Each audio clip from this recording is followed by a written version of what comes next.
विक्रमादित्य ने बेताल को फिर से उठाया और चल दिया।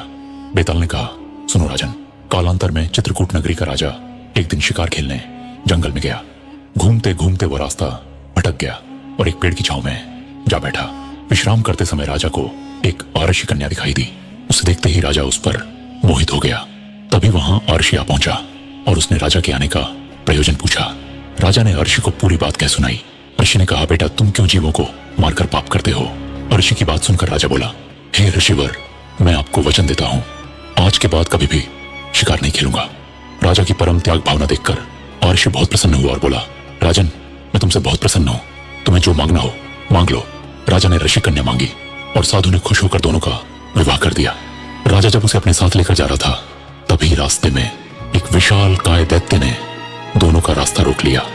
राक्षस ने राजा को धमकाते हुए कहा कि मैं तुम्हारी रानी को मौत के घाट उतारने जा रहा हूं।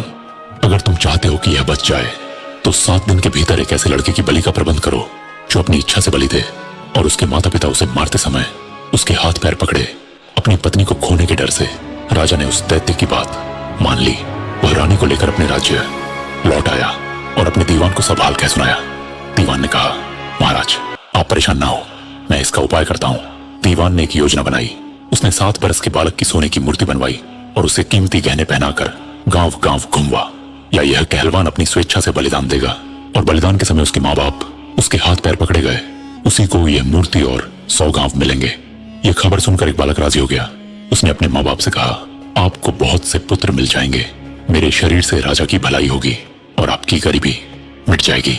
माँ बाप ने मना किया, पर बालक ने हट करके उन्हें राजी कर लिया। माता पिता अपने पुत्र की बलि देने के लिए उसे राजा के पास ले गए।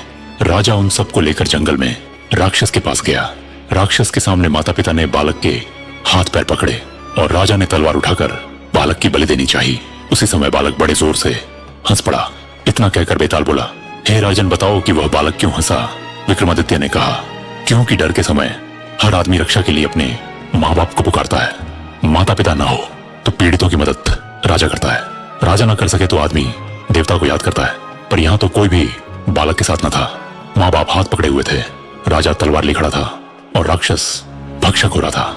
लड़का परोपकार के लिए अपने शरीर का त्याग कर रहा था। इसी हर्ष और अचरज से वह हंस पड़ा।